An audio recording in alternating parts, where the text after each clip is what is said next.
അവിടെയും സ്ഥാനാർത്ഥി നിർണ്ണയമൊക്കെ പൂർത്തിയാക്കി വേഗത്തിൽ പ്രചാരണത്തിലേക്ക് കടക്കാൻ ഒരുങ്ങുക തന്നെയാണ്. ആദ്യഘട്ട സ്ഥാനാർത്ഥി പ്രഖ്യാപനം ഒരുപക്ഷെ ഇന്നോ അതല്ലെങ്കിൽ നാളെയോ തന്നെ ഉണ്ടായിരിക്കും.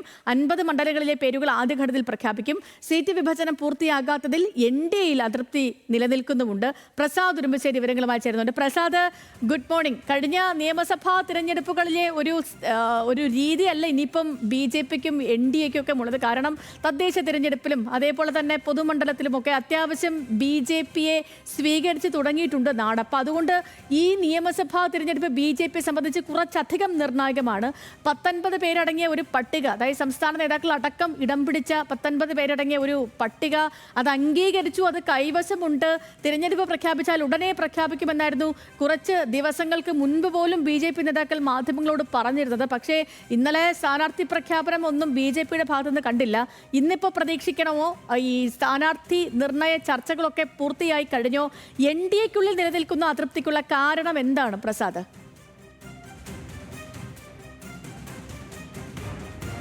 Good morning Sathilakshmi. NDAയെ സംബന്ധിച്ചിടത്തോളം BJP ഇത്തവണ വലിയ ആത്മവിശ്വാസത്തിലാണ്. പക്ഷേ അവിടെ നിൽക്കുന്നത് NDAയുടെ ഘടകകക്ഷികൾ വലിയ അതൃപ്തിയിലാണ്. BJPയുടെ ആത്മവിശ്വാസത്തിന്റെ അത്രയും ആത്മവിശ്വാസം ഘടകകക്ഷികൾക്കുണ്ടോ എന്നുള്ളത് തന്നെയാണ് ഇതിൽ ഏറ്റവും പ്രധാനപ്പെട്ടത്. പ്രത്യേകിച്ച് BDJS പോലെയുള്ള പാർട്ടികൾ, അതോടൊപ്പം വിഷ്ണുപുരം ചന്ദ്രശേഖരന്റെ കാമരാജ് കോൺഗ്രസ്, ഇപ്പോൾ പുതിയതായി വന്നിട്ടുള്ള 2020, അതിൽ BDJSനാണ് അതൃപ്തി കൂടുതലുള്ളത്. അവർ ആവശ്യപ്പെട്ട സീറ്റുകളിലേക്ക് വരുന്നില്ല എന്നുള്ളതാണ് ഇതിൽ പറയുന്നത്. കഴിഞ്ഞ തവണ 23 സീറ്റിലാണ്, ഇത്തവണ 30 സീറ്റ് കൊടുക്കാമെന്ന് പറയുന്നു.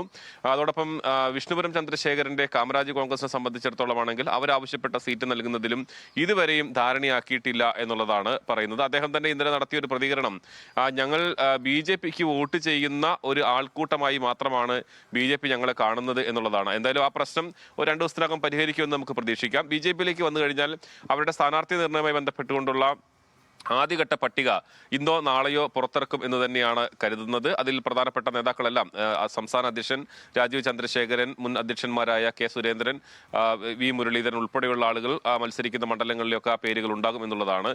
BJP ഇത്തവണ കൂടുതൽ സീറ്റുകൾ നേടാൻ കഴിയുമെന്ന ഒരു പ്രതീക്ഷ അവർ വെക്കുന്നുണ്ട്. അവർ പ്രധാനമായും അവരുടെ A ക്ലാസ് മണ്ഡലങ്ങളിൽ വലിയ തോതിൽ കേന്ദ്രീകരിച്ചുകൊണ്ട് തന്നെയായിരിക്കും അവർ മത്സരത്തിന് നൽകുക. ലോക്സഭാ തെരഞ്ഞെടുപ്പിൽ വലിയ നേട്ടം അവർക്ക് ഉണ്ടാക്കാൻ കഴിഞ്ഞിരുന്നു. അവർ 10ഓളം മണ്ഡലങ്ങളിൽ തന്നെ 1ാം സ്ഥാനത്തേക്ക് വരികയും 20ഓളം മണ്ഡലങ്ങളിൽ 2ാം സ്ഥാനത്തേക്ക് വരികയും ചെയ്യാൻ കഴിഞ്ഞു. പക്ഷേ തദ്ദേശ തെരഞ്ഞെടുപ്പിൽ അത്രയും നേട്ടമുണ്ടാക്കാൻ അവർക്ക് കഴിഞ്ഞിട്ടില്ല എന്നുള്ളതാണ്. തിരുവനന്തപുരം കോർപ്പറേഷൻ മാറ്റി നിർത്തി കഴിഞ്ഞാൽ അത്രത്തോളം നേട്ടം അവർക്ക് മറ്റ് ജില്ലകളിലെ തദ്ദേശ സ്ഥാപനങ്ങളിൽ ഉണ്ടാക്കാൻ കഴിഞ്ഞിട്ടില്ല. പക്ഷേ അതെല്ലാം അവർ പറയുന്നത് തദ്ദേശ തെരഞ്ഞെടുപ്പ് താരതമ്യപ്പെടുത്തേണ്ടതില്ല.